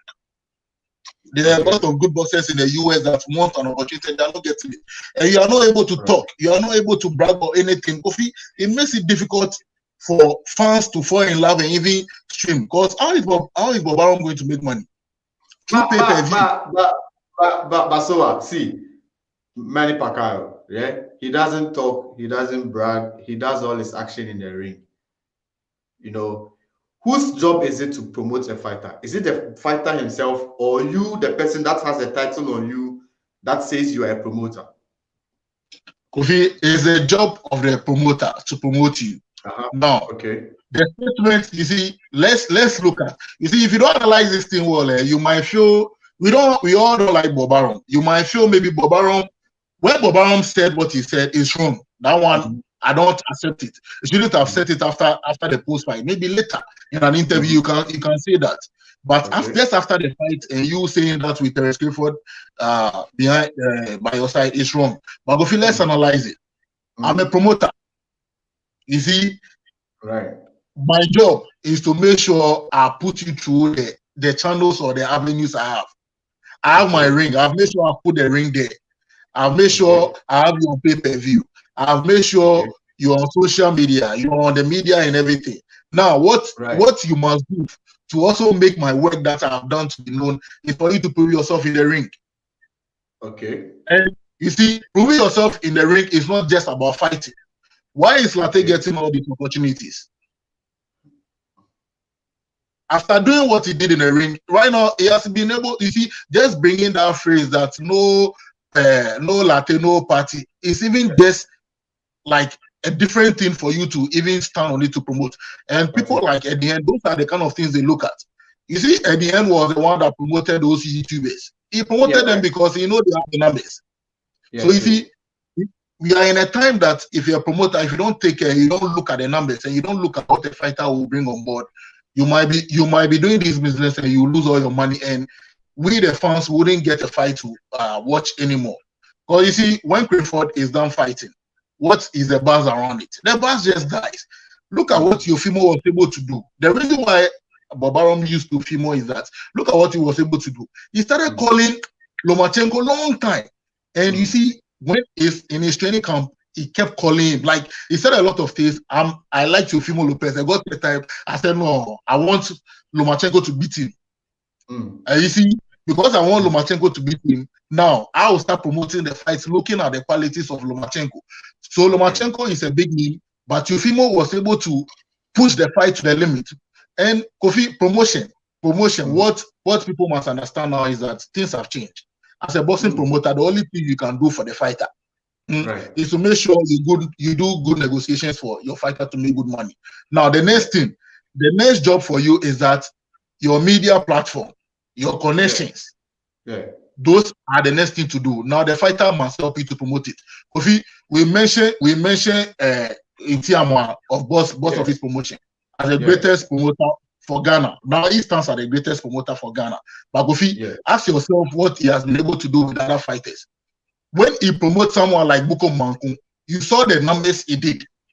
Right. You saw you see, he used his channel, he used his money to promote Buko Mankun. But Buko Mankun made the job easier because Buko Mankun was that product that worked also to attract people. He will give him, India gave him the platform, and Buko Mankun utilized it. So these are the kind of things. Kofi, I'm telling you this on authority. I don't know who will go and sign Crawford, but if he sign Crawford, then he won't come outside to say this, but he won't make that money. Go and look at his pay-per-view records. As someone who is an undisputed champion, look at his pay-per-view record. And you see, Spence was telling him in the video that I posted and I tagged you, Spence was telling him that how much millions did you make? It's all about the millions. How much millions did you make? Because if you are making $10 million, then the promoter can also make maybe $1 million out of it. And after making that $1 million, he has to pay his media, the platform, and everything. So as a boxer, you must aspire to be greater. And if from this channel that Mayweather has been able to do this and he has made a lot of money, and we all know that Mayweather, when it comes to promotion, Mayweather really promoted himself to the extent that up to now, that in his old age, other sports like the UFC come to pick him up because they know he can beat the numbers. They know he can talk. So these are the kind of things. You see, Dana also said something. Dana of UFC, he said something. Yeah, right. He said what Bob Arums said is wrong and all that. And he made a statement, but his statement is contradictory. You know why it's contradictory? He himself said, how is it if Bob Arums is saying this? What about him that is paying Conor McGregor $100 million and all that? And you see, with this question, you throw the question back to Dana and ask Dana that. As of now, Conor McGregor has lost about 3 fights in the UFC. Now, the Russian guy, is undisputed. Khabib. How much millions does Khabib make as compared to McGregor? These are the kind of argument that you make, because McGregor makes sure you make more $1 million. So once you make more million, you pay him more. But Khabib Khabib that he has not been defeated before doesn't make the numbers Conor McGregor makes. So these are the kind of things we have to look at now. Dana has created the UFC, has made the UFC better. He's a great businessman. I respect him for that. But in as much we all don't like this guy, sometimes we must look at certain things so that we don't make things by us. So that other bosses too start learning. Because you see, it's not just the promoters who have to promote you. As a boxer, you must also have the promoter to promote you. Because what you as a product, what do you do? How does he get endorsement deals for you? Because if today you put your female and pay for there, and you are maybe a beer company or you are a soft drink company, who would you give the deal to? You give it to Teofimo. But at the end of the day, Teofimo is making noise. Teofimo is everywhere. He's trying to make the public see him, and he's getting a lot of fans. We are all talking about Crawford. Crawford is a good fighter because of what he does in the ring. Now, boxing now today is not just what you do in the ring. What you do outside in the ring also counts. Gervonta is making millions of dollars just within a short time. Why? Because you see, just one, I watched Kofi. You see, people must be serious. I just watched one of his videos. People must be serious because if I'm a businessman, you're doing this for me, you are hating me, and you are killing my company. Okay. You are trying to destroy me. Okay. Because Kofi, you see, I just watched one video of Gervonta when he was going to he was going for a weigh-in. Kofi, this boy was in a Porsche car. He moved to a diamond shop, got some diamond ring. Come on, was on him all throughout. Then he got there, threw some money. Kofi, all these things brings excitement.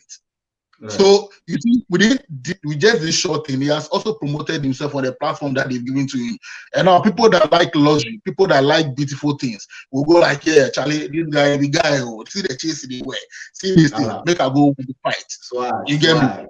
All these things. So in as much you don't like Bob Arums, we should look at these things as well, Kofi. Okay, all right. Now, Amedoda, I'm sure you want to react to what Sowah has said. So let's get your comment.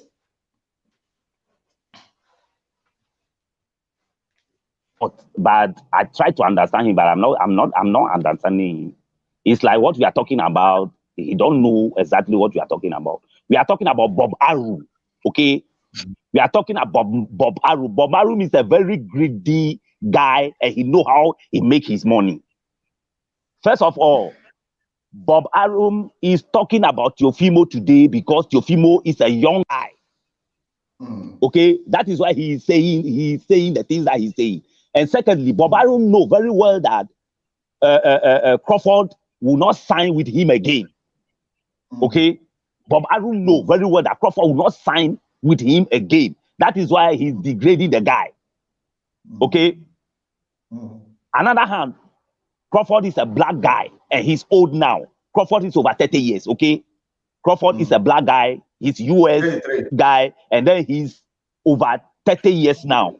Yeah. So Bob Arums know very well that this boy will not keep long with boxing again, but he's leaving his camp. That is another pain for him. That is why he's talking down upon Crawford. There's no way in boxing you will compare Teofimo to Crawford in any way. Not even in the ring, not even in the market. You cannot compare him. But the only thing that Bob Arums is standing on now is, number one, Teofimo is not 100% American. He's a Hungarian. So a whole Hungarian is backing Teofimo. That is a plus that Bob Arums will use. And then Teofimo is a young guy. It's a plus that Bob Arums will use. Okay, Teofimo is a white boy. That is a plus Bob Arums will use. Okay, Crawford was in camp of Bob Arums for a very long time, doing things in the ring that nobody expects. You understand? The things that Sowah is saying that Teofimo, Crawford don't talk. Crawford talk a lot. Crawford is a guy. If he's going to fight, a whole family, his family with his mother, children. And then the wife, everybody is around the ringside. What is the promotion that you are talking about? Is Bob Arums who's supposed to promote Crawford, and he's not doing it because of his parochial interest. Look at the guys that are there. Look at the guys that are there for him to fight. Guys are there. Guys are there for him to fight. Okay, he have top guys for him to fight. But Bob Arums is not promoting those fights. There was a time Bob Arums tried to use you. Listen, let me finish. Bob Arums tried a time to promote Crawford, and then that time this guy what's the name? Pacman was growing old. Pacman was the cash cow for Bob Arums then, and he was growing old, and his contract is getting to the end.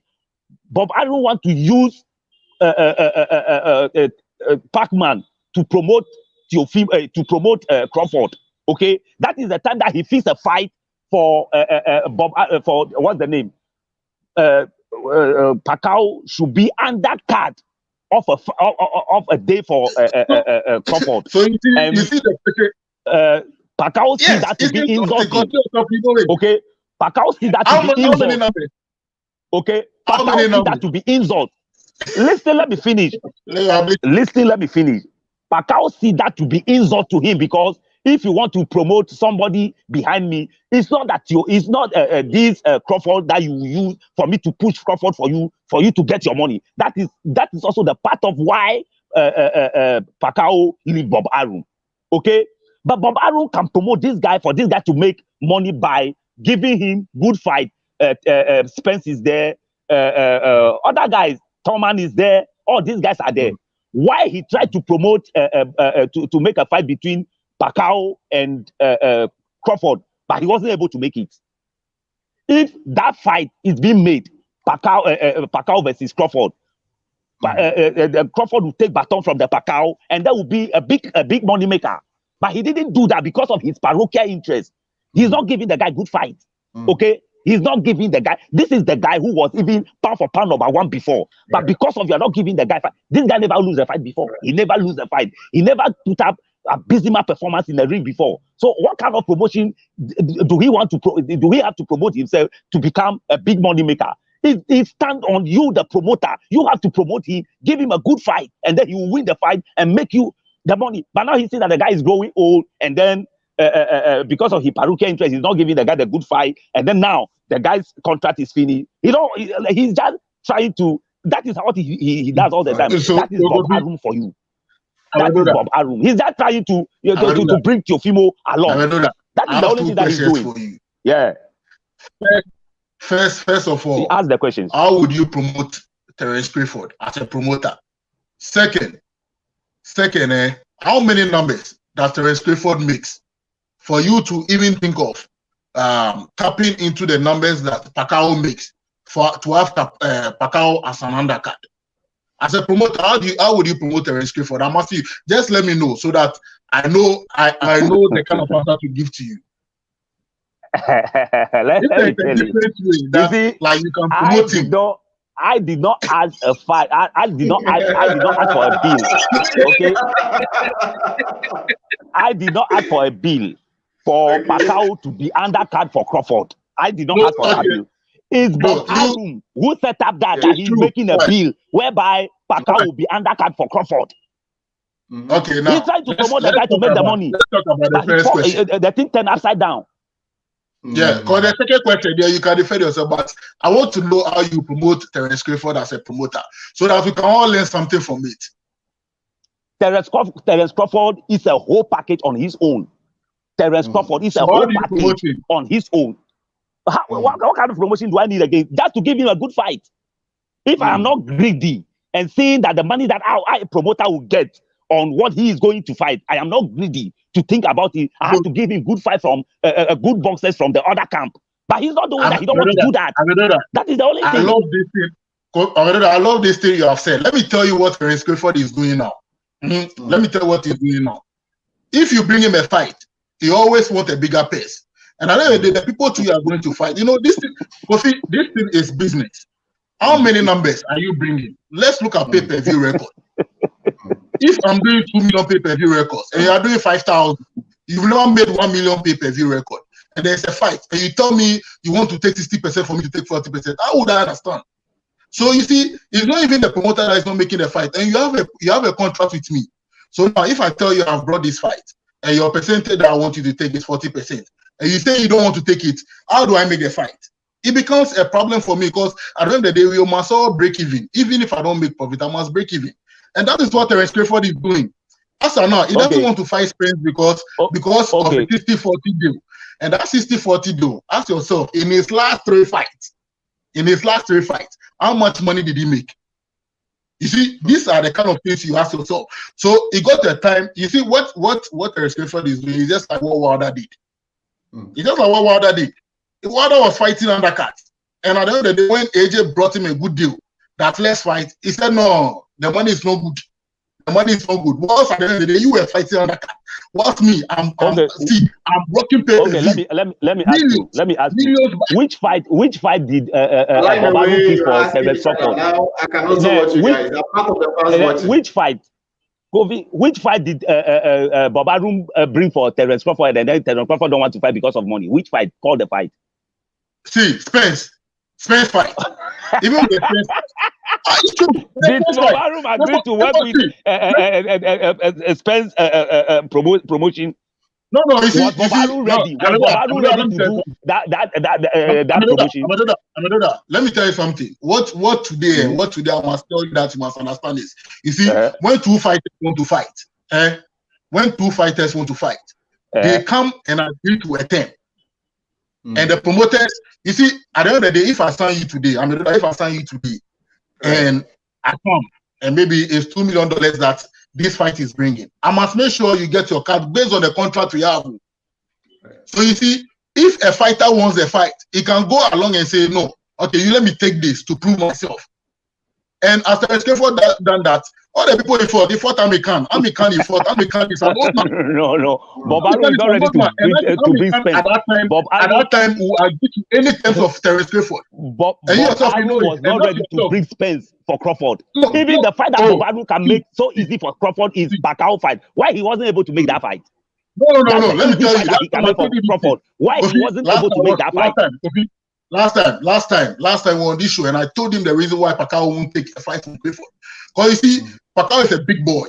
When it comes to numbers, Pacquiao is a big boy. And Kofi, if under business, anybody that would like to make a fight between Pacquiao and Crawford, Crawford should take about 25% or 30% of the case. They shouldn't take more than 30%. They shouldn't ever take more than 30%. Because ask yourself, what is his pay-per-view record? Right now, see, forget about the people that will buy ticket to his pay-per-view in the Juma. How much pay-per-view is he making? So if you're not making pay-per-view, you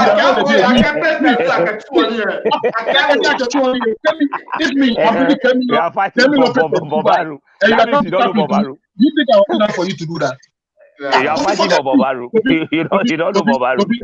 I'm not defending Bob Arums, but I don't like Bob Arums, but I'm telling you on a business like Kofi, see, if today you are doing business and someone is doing this for you, I won't be happy.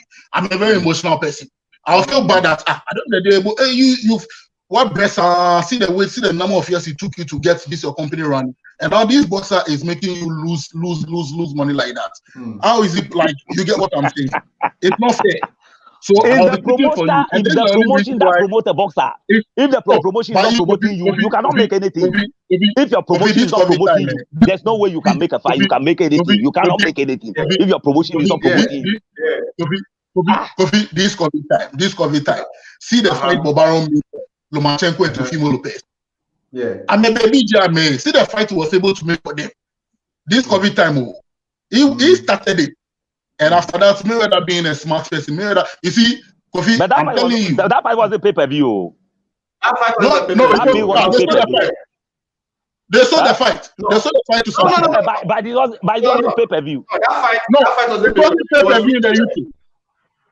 It wasn't pay-per-view in the UK. No, it wasn't pay-per-view at all. It wasn't pay-per-view at all. Fine. It wasn't pay-per-view. Even if it wasn't pay-per-view.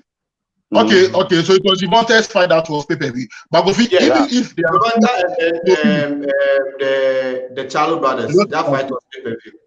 Yeah. Kofi, even if Lomachenko and Teofimo had been on a pay-per-view, Kofi, the sales that fight would have made. I tell you, it was only fight that people were awake. People were awake, even in Ghana here. People were awake to see the fight. When Terence Crawford fought, ask yourself, let me tell you this. Crawford and Crawford and Pacman on pay-per-view will be a very big sell. I'm telling you. Even Crawford versus Spence will be a very big sell on pay-per-view. Crawford versus Spence will be a big pay-per-view sell. What are you talking about? If Crawford need all these big boys to record big pay-per-view numbers, it tells you it's not a big fighter. Who fight with a no-name guy and make pay-per-view? Who fight with pay-per-view? Which pay-per-view fight you saw minor fighter fighting? No, which pay-per-view that you see minor fighter fighting? Call one pay-per-view that minor fighter that nobody know fight. Call one pay-per-view that minor fighter that nobody know fight.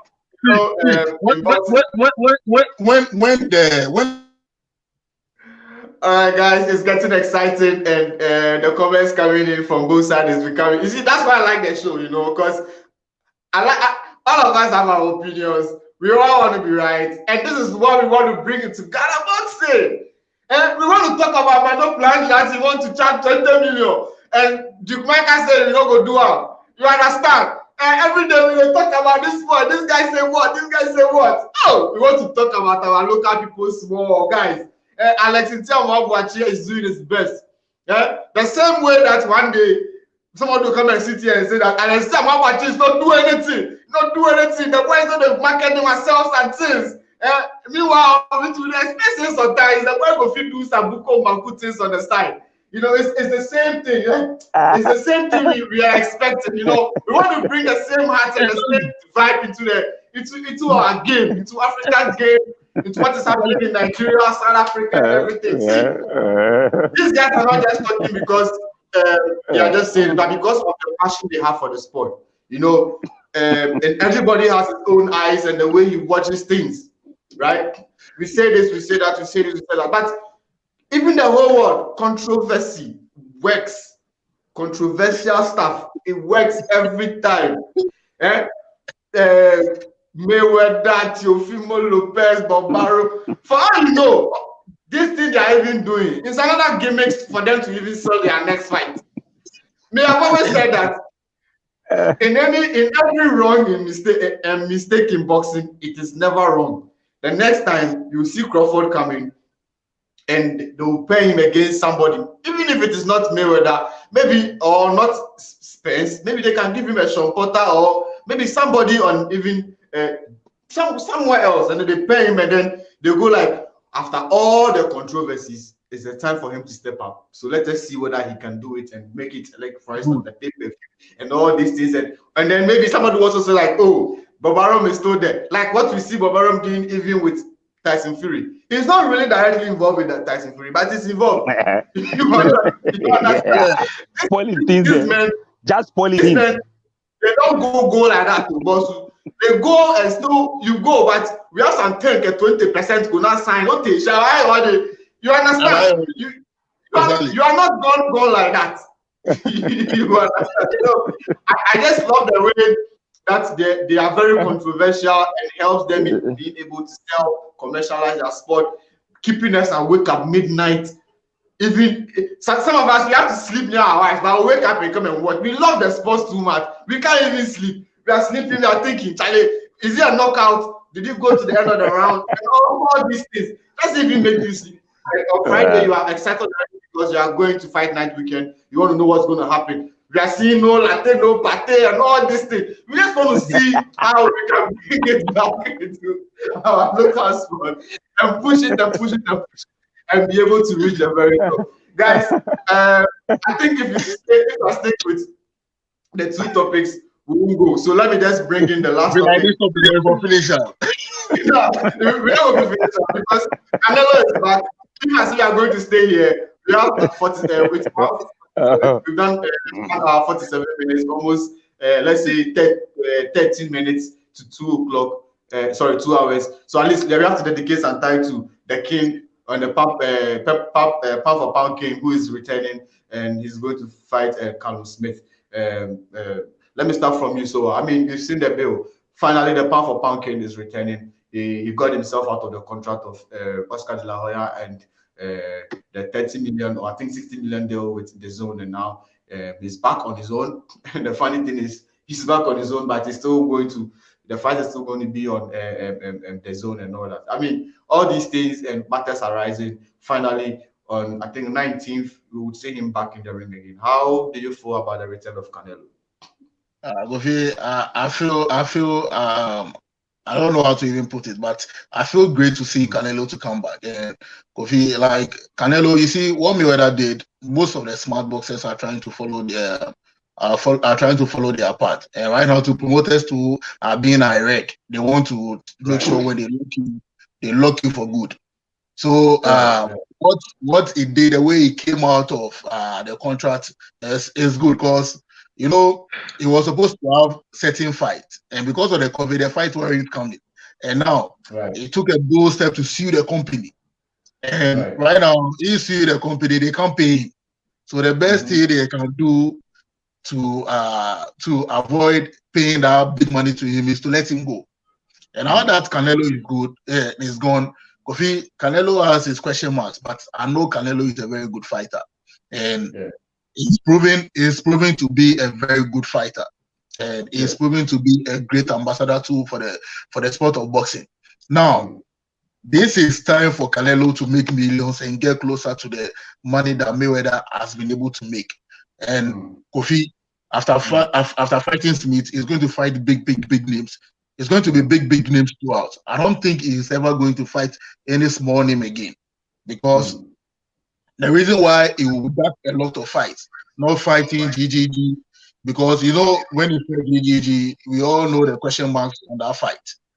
Yes, there are still question marks. And now that he knew what he was about to do, he needed a way to come out. Now that he's out, after fighting Smith, maybe GGG will be next. And that GGG fight, Canelo, when you compare GGG to Canelo, Canelo has the numbers. Pay-per-view bout, Canelo is way ahead of him. He's way ahead of GGG. Now, GGG too is getting old. So Canelo, after Smith, will definitely bounce on GGG. Just to cement his name so that the question marks will go. So I'm happy to see the pound for pound, the good ambassador for the sport of boxing to be back. And Kofi, I tell you, he's going to knock Smith out. Smith is a good fighter, but Kofi, you will see what Canelo would do. Right now that he's out of the contract. Kofi, I tell you, we all that we don't like him, I'm seeing from afar, we that we don't like him, we all start falling in love with him. Because you know when they are in this contract and promoters, they feel promoters are cheating them and all that, they don't really give their best. Because if sometimes you are fighting and you know that this is your promoter, he's taking maybe 10 million that you are making, or he's taking 6 million, and then they won't take any punch. And you've already be able to make like your name really marketable. You know that you've really worked on yourself to reach where you are. And you feel you are not getting all those money. Sometimes it affects your performance. But now that he knows the money is coming to him, and Eddie, because you see, he has made Eddie Reynoso his manager. Yeah, he has been his manager as well. Oh, okay. I didn't even know. Right now, Eddie Reynoso is the one that is going to do everything for him. And this is a guy that they really love themselves, because they are all Mexicans. And these Mexico boys, you see, they really like themselves. So if he knows he's going to fight and the money is going to just come to that nuclear form, like Eddie Reynoso, he's going to put all his best, and he will make sure he will give an exciting fight that no controversial jail, no Oscar La Hoya will go and pay money to any judges to manipulate fight for him to lose. No, he will do it and he will win for you to see he's won the fight. So I'm happy to see the king of the pound for pound king, the true pound of pound king, you know. I'm happy to see him. All right, great. That's some interesting analysis coming in from Sowah. And Amedoda, let me come to you. Callum Smith. We were looking at names, Caleb Plant. Before he said he was going to fight, we were looking at names at Caleb Plant. First, that was the name that came. And then we also heard that maybe Billy Joe Sanders, Callum Smith, and then finally he settled on Callum Smith. The opponent, Callum Smith, how do you see him? Well, Callum is a good boxer, but this thing settled on him just because Canelo knows he's the easier fighter among all the boxers that they are calling. That is why he settled on him. But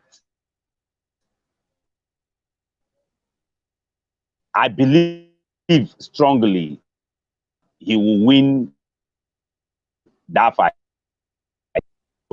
Okay, Canelo is now in a tight corner. The reason is Canelo is having question mark about most of his move for some long time now. Okay, the way he managed to get a franchise, the way he refused to fight for boxers, and the fight between the first fight between him and what's the name, GGG, the results, okay, and then how he managed to relinquish WBC belt. All these things are work for him by Golden Boy Promotion, okay, yeah. Even the fight against this light heavyweight boxer, that hydration clause and things like that. Even against what's the name? This American guy, he fought in the middleweight. There's hydration clause over there. All those things are not helping Canelo in any way. So now that the pillar behind him working all those things for him is no more, then Canelo have to check himself again. There are fights for him there to fight, but he's not settling on any of those fights. He got this thing, the WBO guy at the middleweight. You don't want to fight him. The WBC guy at the middleweight. You don't want to fight him. And then there are some fights, and then you jump from middleweight, go to light heavyweight to go and fight some old man there and put hydration clause on him. Even before you were crying, yeah. Even before you were crying that no, you are not middleweight, so you will not fight the middleweight. And then even though you win the middleweight belt, WBC, but you say, oh no, you are not up to middleweight, so you will not fight the middleweight. And then they will cook a fight for you and put hydration clause on the people, and you go and beat them. Okay, these are the things. So now he opened himself to the world. Now he should go and do what everybody believe he know how to do. So after the Smith fight, like it is planned, I would say that Canelo will lose that fight. But because of that, he didn't settle on plan. He went for Smith. So after Smith fight, we will watch him which fight he will go for. That's another thing. Yeah. Interesting. But the fight against Callum Smith, prediction, quick one prediction. Sowah, your prediction of this fight, Canelo versus Callum Smith. After round 6 knockout, I see the knockout coming around 8. Round 8. Yeah, the knockout will come knocking out Canelo. Yeah, Canelo knockout. Canelo is going to win by knockout. Okay. Amedoda, what will be your prediction of the fight? Yeah, my prediction will be a knockout for Canelo in later round, maybe round 8 thereabout. Canelo will get knockout. So are we all agreeing that Callum Smith is no match for Canelo? Is that what we are saying? No. Callum Smith is a good fighter, but what we are saying is Canelo has the experience and the techniques to beat him. Ovi, you must not take it out of Canelo. Canelo is a great puncher and he's very fast. It's a very you see, Canelo won't throw many punches, so he will swerve most of your punches if you are a slow fighter. And the moment he swerves, the punches he throws back, every shot too. Like he as a boxer from 1 to 12, every shot. So if you are not that GGG, you see when he fought Triple G, right. Triple G threw a lot of punches that landed, but the punches Canelo threw were more visible. He threw less punches, but it was more visible, and the power behind it, you can all see. I always say GGG is the kind of boxer that he has a metal chin, and because of his chin and his body, the way he's able to absorb punches, he has an edge over a lot of people. Sometimes it's sad because you fight GGG, you will throw a lot of punches. When he steps in to start fighting, and he start throwing his punches, and you can't absorb punches, he will beat you. The same thing he did to Kell Brook. Okay. GGG, you can throw 1,000 punches to the chin, he will take all, and he will still be coming. And that's what he did with Canelo. That's why the judges scored for Canelo. But if you want to go to Royal Boxing scorecard, GGG will throw a lot of punches. And he landed more, but it wasn't that visible for you to see. But Canelo, he will throw by 1. Let's say in round 1, he throws 5. But we all see big punches landing. And those big punches, Kofi, I don't think Callum Smith can endure to that round. That's what I'm saying. The knockout will come after round 6. Okay. Because Canelo has become faster in his old age, and he has become wiser in the ring. When you see his moves in the ring, Kofi, I tell you, after round 6, the knockout will come. Okay, so Amedoda, why are you also saying that Callum Smith is not? I was asking, does it mean it's no match? And he said no. Why are you also saying no? Yeah, Carlos Smith, and then Canelo. By all means, Canelo will win that fight. Carlos Smith is not that very skillful, and then no, he doesn't impress that much. I already said that if it is Plant, I'll go for Plant than Smith. Even if he's what's the name? The WBC guy. What's the name? Shallow. Shallow, yeah. Jamal. Yeah, Jamal Shallow. I will say it's a fight. Okay? Or if it is a WBO guy, what's the name? The WBO middleweight. Is it Bubu Andre? Yeah, Bubu. Yeah. That guy is also very good. That Canelo have to dig deep before he will win that fight. And he know those fights, and they are popular fight than the Smith fight. But he go for the Smith fight because he know that hey, Smith fight is a fight that he can win so easy to. For some time now, Canelo is not impressing me because of all the things that I've counted already. And then this guy is helping him to do in boxing. Okay, yeah, relinquish the whole WBC title. Say you are not up to, and you even won that title. You say you are not up to, and go on to fight Mr. Chin. What's the name? This British guy. The British guy. Yeah, the British guy. What's the name? That why they point to his chin, then he's falling down. Amikan. American. You're fighting American. If you're fighting people like this, how will somebody vote for you? I don't mean I don't see him yet. He's a good boxer by all standard. I can't take that away from him. But the competition that he's in doesn't give him the chance to be even competing for pound for pound. But that is where he is. So now he should prove it that hey, he's a good boxer, pound for pound contender, and things like that. He should prove it. This is the time.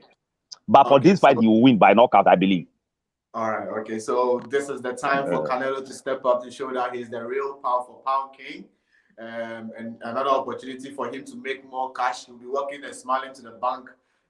This time, not just as Canelo and the Golden Boy, but Canelo and the Canelo.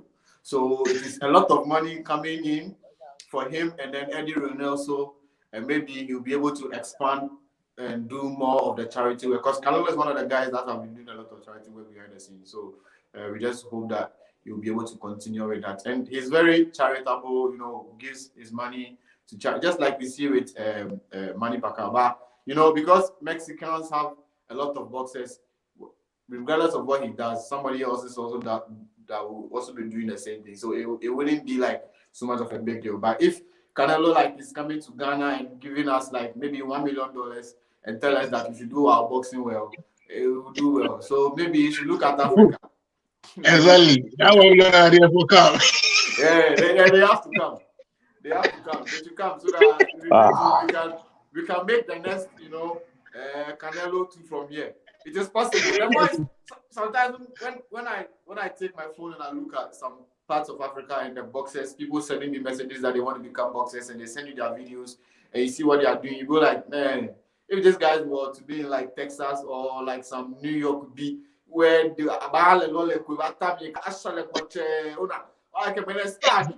but yeah, no matter what you do, you spar on concrete. No matter what you do, you spar on concrete. And so it is not making it very attractive to be able to get to the very top. But the talents are there. Surely they'll be able to get there. Maybe today we are seeing Lartey out there. Who knows? He will cause an upset, and then he will be able to attract some different sort of investments back to Ghana, and then give opportunity for the rest of the guys that have not been able to get to the top.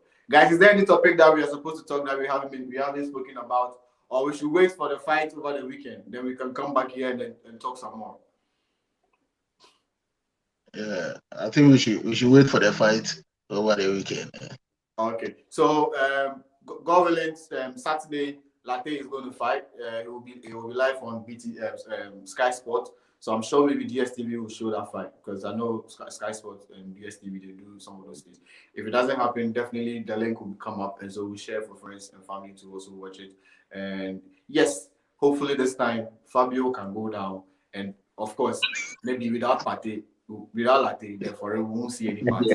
So maybe if you could really go in and then show something this time and really make us party in Ghana, because he is going to show them that he's the Lartey. So I for some feeling feel I sort of feel, because of the way he has spoken and bragged, I don't know, and then the way the guy is underestimating him, because guys, the same way some of these big fighters, they underestimate somebody and then they go into the ring, oh, this guy will beat him, and then before you realize that unexpected happens, you know, and then we all go like, yeah, not telling you. The celebration we go do for you. So yeah, maybe, who knows, maybe. So we just wish him well, and hopefully he'll be able to get us the win that we want. I want to go through the fights that we have on Saturday real quick. The big fight. I think all the big fights come in next week. We don't really have a very big fight. We don't really have a very big fight this weekend. All the big fights are for next week. Yeah, I think all the big. Okay, so yeah, I think all the big fights are for next week. We don't really have a very big fight. I'm checking. Saturdays. So apart from the big fight will be the Conor Ben versus Sebastian Formella, which is for the WBA Continental Welterweight title. That's going to be on the same card that Richard Lartey will be fighting. Apart from that, oh, okay. So Javi Fortuna is back. He'll be back. He's fighting Antonio, but even that one is not so much of a big deal. It's not really a big card. The only big card this weekend is that of Richard Lartey's card. So we hope that they'll be able to, he'll be able to give the UK fans, because the UK fans are really loving him, and so he'll give them some sort of a performance that we will be able to enjoy. So guys, thank you always for making time to discuss. We've done more than 2 hours, and it's only you guys that will give us that time, and then the audience, for our fans to enjoy boxing for over 2 hours. So thank you very much for always making time and discussing boxing with me. We'll be back on Saturday night. I'm sure Saturday we might even do the analysis earlier, because that's UK by 12 they are done, and so let's say around 12, 1 o'clock we'll be done, and maybe for the first time in a very long time we'll sleep early. It's true. And then we'll look at the fight that's going to happen next week. Next week there are a lot of big fights happening now, and a lot of big fights. So we'll look at how that one too is going to go. So before you go, I mean, each guy, last words, blessings for Richard Lartey. Before we go, last words, so your last word, if you want me, if I call Lartey today, Charlie, so I say, what should I tell him? What should I tell him? Kofi, tell him it's because of the money, and if it's because of the money, in his first 3 rounds, round 1 he should rush Fabio. Round 2 he should rush him. Round 3 he should rush him. The rest of the rounds he can take his time and enter the game. That's what he wants to make millions, and he wants to get another fight for Matchroom and Queensberry promotion. Yeah. Then 1, 2, 3, first 3 rounds he should rush the guy. Okay. And even if he rushes him, he can even get a knockout. Right. Once he gets one knockdown and he later even lose the fight, he has made a statement. Right. If it's just about a statement, he should just make a statement. Okay. So that's what I have to tell you. Okay. All right. Amedoda, your last words to Lartey before he mounts the ring on Saturday night. Well, what I would say is I'm praying for Lartey to at least impress in the ring. At least because at least to impress in the ring. Okay. That's my prayer for him. Okay. Because he's now selling Ghana. Okay, Lartey is now selling Ghana. Okay, so my prayer is he should impress in the ring. Okay. That is my prayer for him.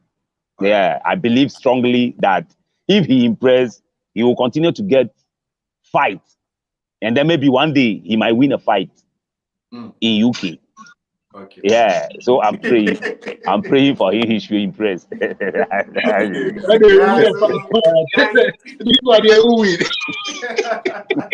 Oh.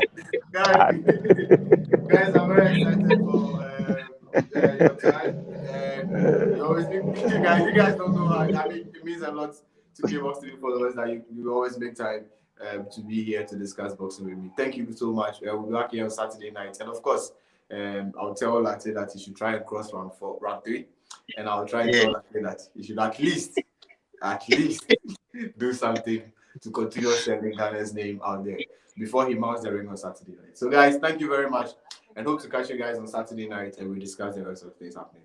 And so, guys, as I leave you and have a good night, a minute. Okay, some comments. What's up? Hey, the boys. Hello from Philadelphia. And hey, thank you for the comments that also came in from the fans that watch us. We really appreciate the comments.